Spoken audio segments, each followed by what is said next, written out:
Hey, welcome to the Managed Comics Stream for, oh gosh, Thursday, October the 28th. And today we're going to talk about comic previews. I'm going to show you the piece of pre-order business that we've got like nearly ready to go. I just have to finish up doing some tests. So you know what? We're going to do a little test live. So why don't we get right into it? So I don't even have a slide deck this week because everything I'm going to talk about is actually from managed comic stores. So it's going to be a lot of fun. And yeah, I'm actually really looking forward to kind of going through this because I want to talk not only about kind of the current process of how we get everything in, but also what we're doing in the very near future to actually really improve it. We've just noticed that recently there's been some issues with some of the publishers, so we're trying to work a little closer with, distributors and publishers to get better data every week. But yeah, let's get right into it. Let me share. Oh, no sound. Interesting. No sound, I hear. Do I really have no sound? Let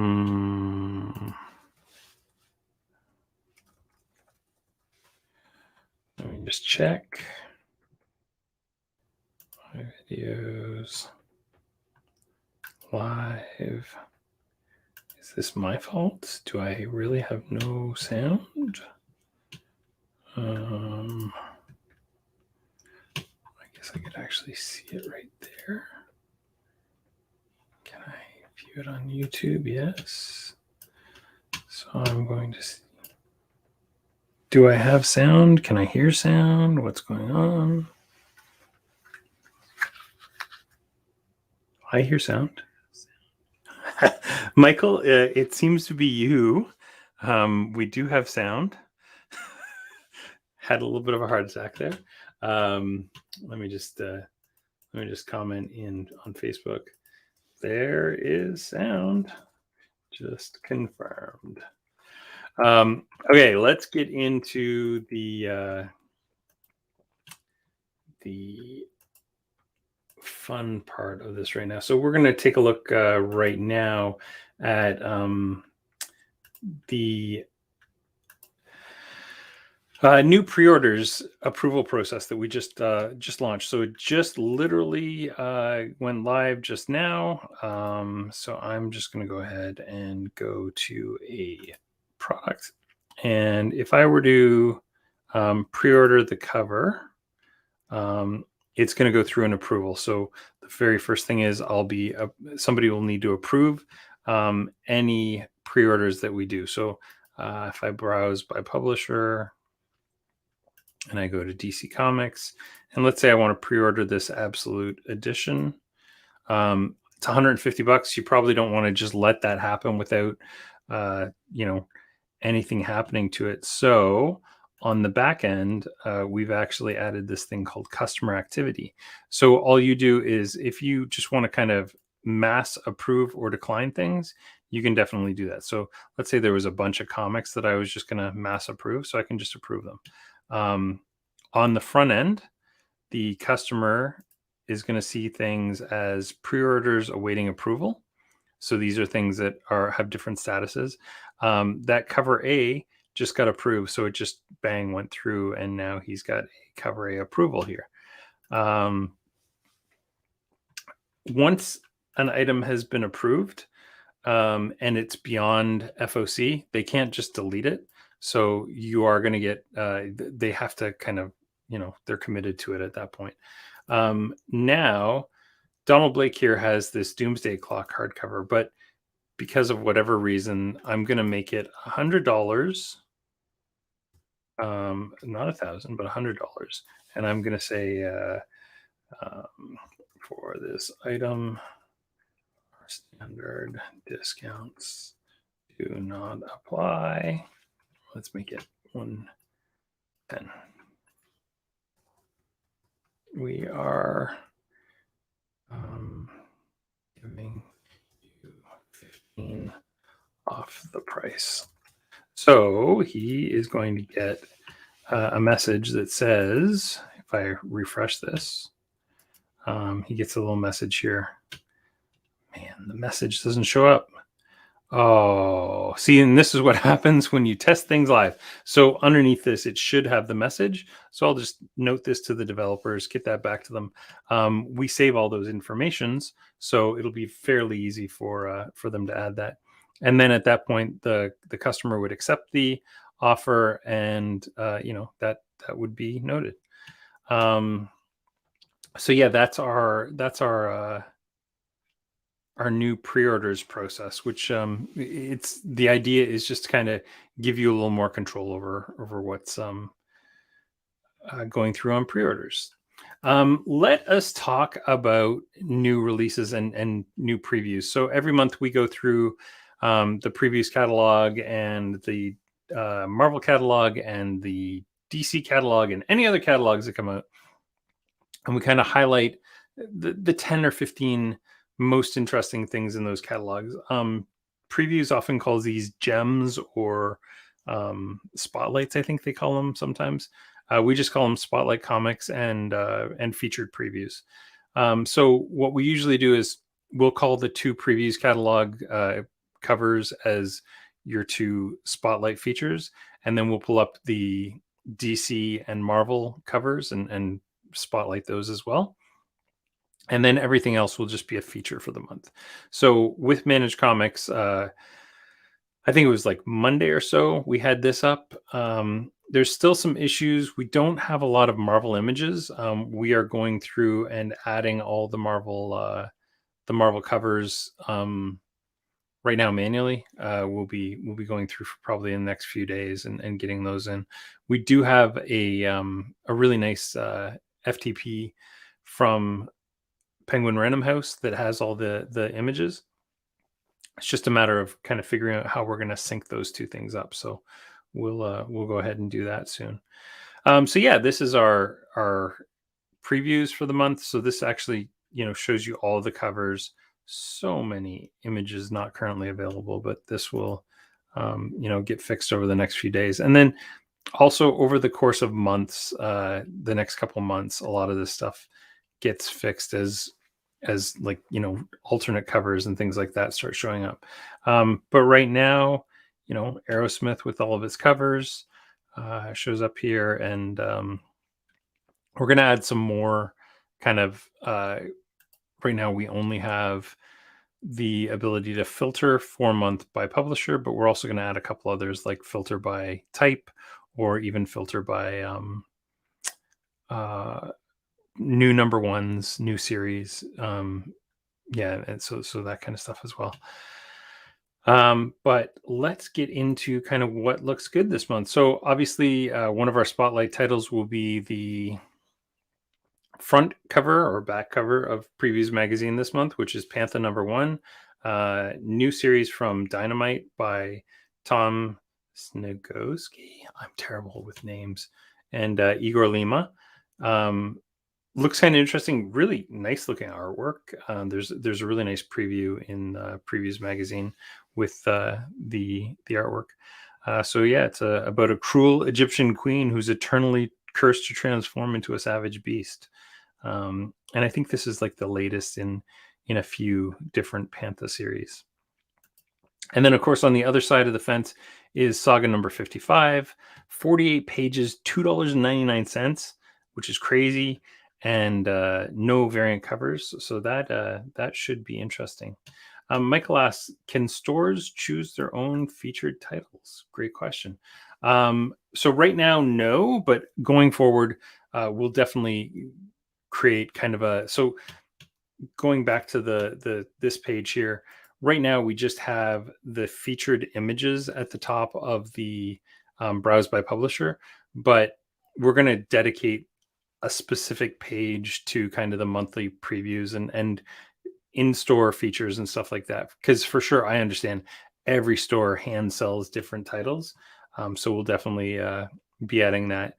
Once our latest round of fixes that I'll talk about kind of at the end of the show get done, then we're really going to jump into some other stuff. And actually, I'm going to inject a couple projects into this next week or so. Just there's a few things I really want to get done. An upload for CSV, getting the variant cover ratios into the database because I've identified them all. Now we just got to get it done. And then having some ratio logic on the front end, because unfortunately, some of these ratioed covers are still showing up kind of as the alternate covers, and it's a fairly simple exercise now that we actually have the data to make sure that those never show up. So yeah, Saga number 55, and let me just unshow that question. Saga 55 is our second spotlight title of the month.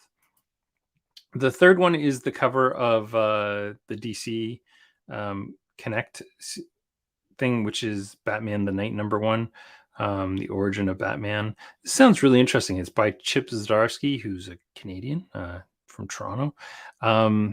Looks really, really cool. And so it's like, it's not the origin, it's kind of what happened right after, which hasn't been explored terribly much. Like the Gotham TV series kind of explored it, but this is even pre-year 1. So this could be a really interesting series, and the art looks gorgeous. This Carmine, gonna butcher this, Di Giandomenico or Mencio or Mencio, probably Mencio. He's gonna take the art on this. It looks really, really nice. So this is interesting. I believe it's a 10-issue miniseries. Up next is the Deaths and Lives of Wolverine. This is an interesting thing. This is a great example of where some of the publisher information is, or distributor information is missing. Deaths is available through the Diamond catalog right now. Lives is not. So we've had to do some kind of finagling to get it in there, and then we'll have to match up the Diamond code once it gets added. But yeah, Lives and Deaths of Wolverine is one of the main kind of spotlight titles this month. Okay, this is a personal call. Adora and the Distance TP. So this was a Comixology original. Mark Bernardin is the co-host of Fat Man Beyond with Kevin Smith. We listen to his podcast all the time. This sounds really, really cool.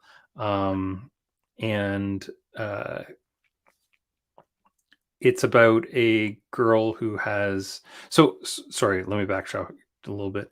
Mark Bernardin's daughter has autism, and so he wanted to write something kind of about the way that she sees the world. And so that's what this story is about.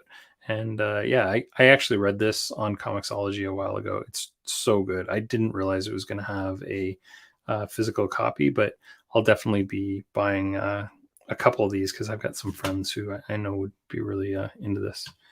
I was able to add lives for a customer via Comic Suite on Tuesday. Oh, Batman Lives. I see. Yeah. Sorry. Lives of X Lives of Wolverine. Yeah, it's interesting. It's not available in the Diamond data right now. So it could be in Comic Suite, but it's not in the kind of readily available Diamond data. So there's some funkiness going on with just the way that the Diamond data for both DC and Marvel stuff is coming out right now. Up next, Angel number 1. I've got a huge soft spot in my heart for Angel. So we've got the new Angel series from Boom Studios coming out, written by Christopher Cantwell with art by Daniel Bayliss and Nimit Maliba. Yeah, this looks kind of cool. And I've been enjoying the Boom Studios Buffy stuff. It's not getting quite the hype that the Dark Horse stuff did, but it's still been pretty cool. I've got Buffy and Angel are two of my favorite series of all time. So there we go. Up next, Aerosmith, a new image series from Kurt Busiek and Carlos Pacheco. There's some preview art in the previews for this as well. this is really cool, and it looks quite a bit different than Pacheco's like classic stuff. Like it's not looking like his, Avengers FF kind of stuff. But it looks really interesting. So this is a new series from Kurt Busiek, who it says here is a new Kurt Busiek era at Image. So that's kind of cool as well. This sounds really, really neat. Bylines in Blood. So it's like it's very much ripped out of the today's headlines. The very concept of truth has died. How how true is that right now? Politicians inventing their own facts. Independent newspapers no longer exist. Got into a great conversation with my wife just this last week about how like the Zuckerbergs and the Sundar Pichais of the world have become the robber barons of the 21st century. It's kind of crazy.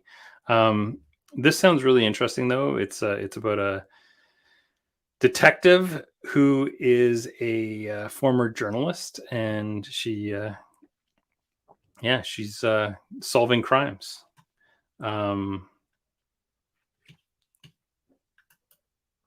Michael says Diamond had to add lives as an August code because the FOC date is before October catalog.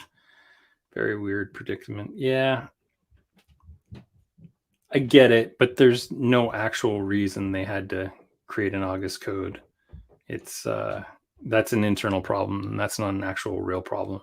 So it's nice that they did that, but no dice, baby, no dice. Data is something we talked about a lot last week, and I'm I'm of the mind that there's some bad stewards of data going on right now, and we need to get that fixed. Back to our previews. Daredevil Woman Without Fear is our next kind of highlight for the month, with Elektra taking over the Man Without Fear. I love this kind of Frank Miller homage art stuff here. So yeah, more Chip Zdarsky. How much Chip are we going to get in 1 month? The guy's slowly taking over everything. So that's our next spotlight. Then we've got Hell Sonya number 1, Sonya Queen of Damnation. So it's kind of the next story in the whole. I don't know what they're calling the like darkening of the Dynamite universe, but this is up next. And then we have Joe Hill's Reign. So Joe Hill over in Image now. That's kind of cool. I love Ashley Wood's art, so that's really interesting. Yeah, this, I'll be honest, I haven't read a whole lot about this one. On a seemingly normal August day in Boulder, Colorado, the skies are clear. Honeysuckle speck couldn't be happier. Yeah, so begins a 5-issue presentation of New York Times bestselling author Joe Hill's acclaimed novella. Oh, I didn't actually realize this was a novella. I love, I've really enjoyed Joe Hill stuff, although he has one story, what's it called? Is it Heart-Shaped Box, or am I confusing that with a Nirvana song? Anyway, it's about a guy. It's basically the story of Trent Reznor buying a haunted suit. And it's one of the few books that I had to put down because it scared me too much. Up next, Justice League versus Legion of Superheroes. So apparently I am one of 7 people in the world who actually likes the Legion of Superheroes and who actually liked Bendis's take on Legion of Superheroes. And you know what? I'll wear that with pride, baby. I really, really enjoyed the Bendis and Ryan Sook run of Legion of Superheroes. And I love the fact that it was done by one creative team, even though it was only like 10 issues. So the rumor has it that this is going to kick off kind of the next big DC event. And I can't remember if this was 5. I think this is 5 issues or maybe 4 issues. So yeah, I'm actually looking forward to this one. Hey, speaking of bad data, this was missing some data and we had to go in and clean it up. So was Batman Night. So like I said, like, and that was lunar data that was still kind of a little screwed up. So yeah, that's good times. Up next is She-Hulk. So I kind of like the way that Marvel is going with like the Moon Knight and the She-Hulk and getting them as comics prepped in time to have a collection by the time the stuff gets out on Disney Plus. This is really, really interesting. So we'll see what this comic is like. The Moon Knight series I know is really, really good. I think I read the first issue, which was pretty interesting. So yeah, I think they're doing a good job. It's amazing me right now that Marvel's output seems to be significantly smaller than DC's week by week. And I don't know what that says. But everybody's complaint has always been that Marvel's putting out way too much stuff, and it looks like they've kind of really cut back on the monthly stuff. Now, mind you, they're also putting out Amazing Spider-Man 4 times a month. So our next two are some Star Wars Halcyon Star Wars titles. There's Star Wars Halcyon Legacy.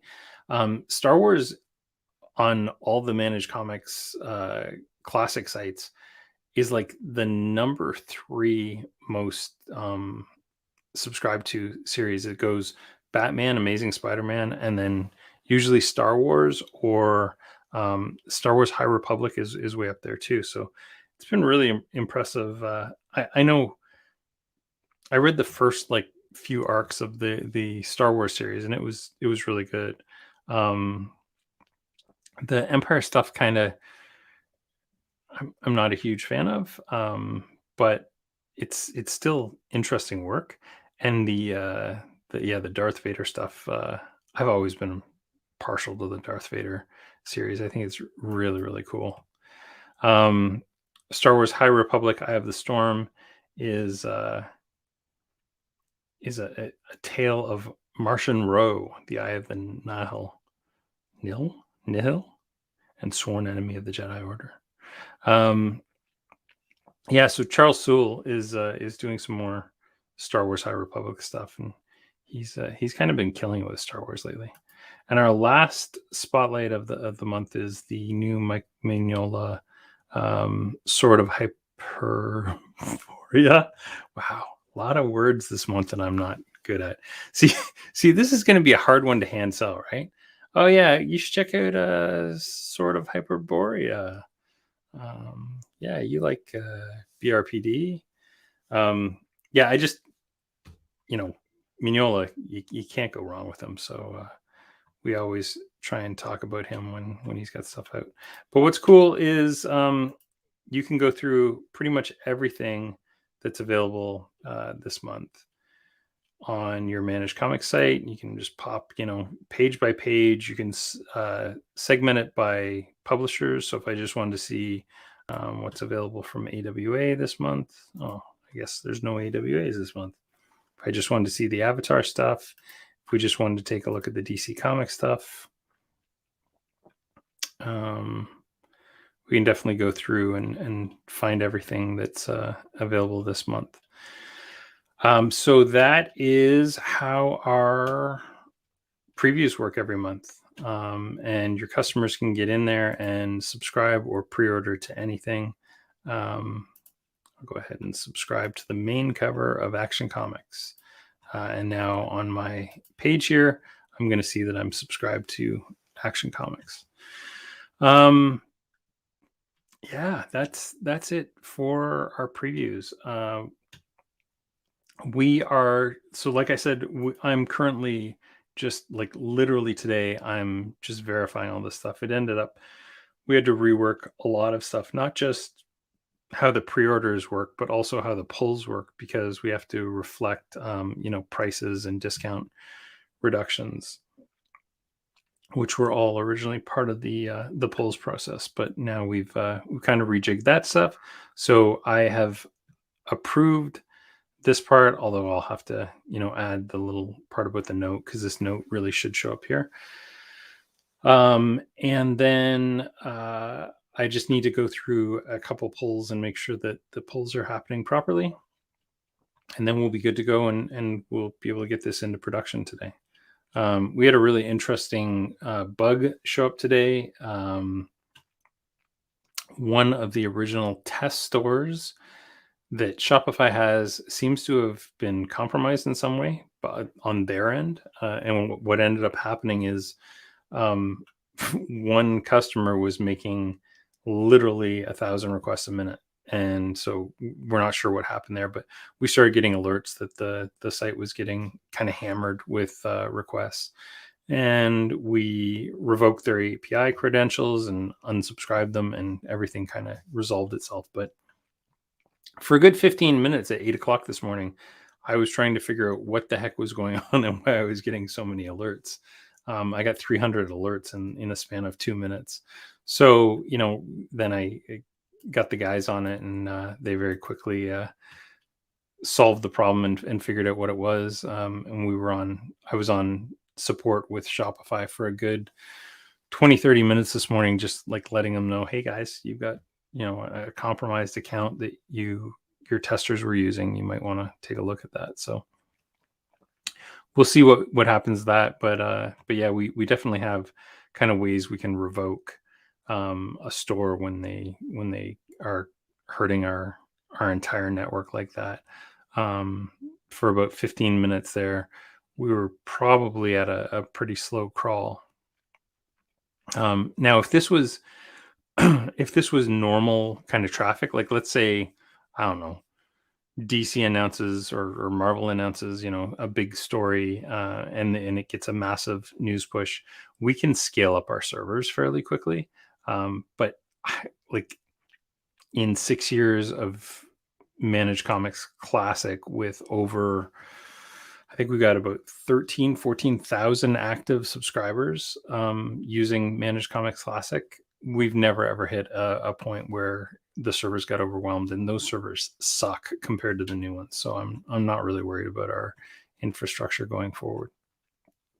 But it's good to know this was basically a trial by fire of, one, will we know if something weird is happening to somebody's store? And two, so somebody could, in theory, create an account on some store and then just start hammering us with automated subscription requests, which is basically what happened here.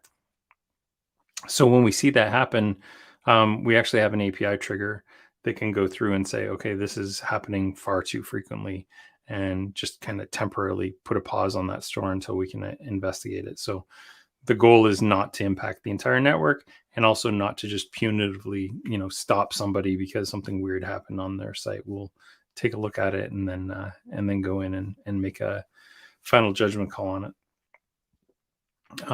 But at least it won't, if it happens at 3 o'clock in the morning and everybody's asleep, it won't cripple the network overnight. So yeah, next up in terms of what we're working on will be we're going to refactor some stuff with the pulls process itself. Right now we're creating draft orders. We're not going to create draft orders anymore. We're actually going to create proper orders, and we'll push those through the point of sale system so we can avoid the draft order product that we currently use. We actually have to recommend people use a draft order to order app in Shopify, but we'll be able to avoid that whole process.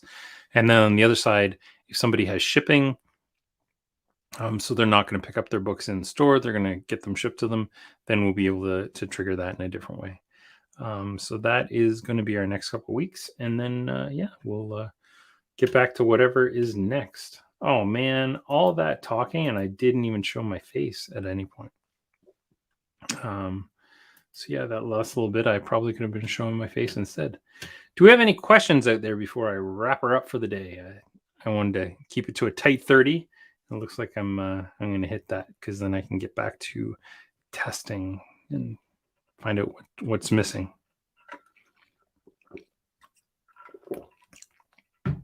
Michael Thompson, if you're still here, so you're currently using Comic Suite and you're looking at Managed Comics as a solution. I don't want to put you on the spot, but I just saw your name come up here. Yeah, definitely. If you're already on the wait list, check it out. Andrew Campbell says, "Thanks for the information. Always My pleasure, sir. Yeah, absolutely. Michael says, "Yep, cool." Yeah, we if you're on the wait list, then you'll be hearing more information. I'll be honest, I expected that we would be fully live by now, but as we've been using it with do we know where we are on the wait list? So the wait list is just really it's right now the wait the wait list. It's not even I'm going to slowly roll things out right now. We're pulling back stuff just because we found some issues with the way taxes and shipping are determined on orders. So until we get that solved in the next couple of weeks, can't really add any more people. James Dillinger Poppleton asks, "Have you gotten any closer to getting info from Diamond UK?" So far, no. I've reached out to Diamond UK twice now, not heard back from them, but I've got a couple people who are also gonna reach out to them. If anyone is talking to Diamond UK, really, I just need a regular way of getting the DC codes from Diamond UK. So if they send them to you and you send them off to me, that will solve the problem. So yeah, that's all we need is just some sort of method where it would have to have the diamond code and the UPC or ISBN, just some sort of a identifier that we can tie over to the actual publisher. James says, "I'm at a retailer event soon. I will bring it up." Please do. Yeah, that'd be amazing. We'd be happy to help you guys out and get working with you. I think the UK is a highly underserved market, and it'd be great to be able to help you out. All right, I think that's about going to be a wrap. If anybody has any questions, you can always hit us up on social media. We're available on Facebook and Twitter, I think. I want to say. I know I'm on Instagram as well. And plus, you can always send us an email at help@managedcomics.com, and we'll get back to you sooner than you thought humanly possible. Thanks a lot, folks, and we'll talk to you next week.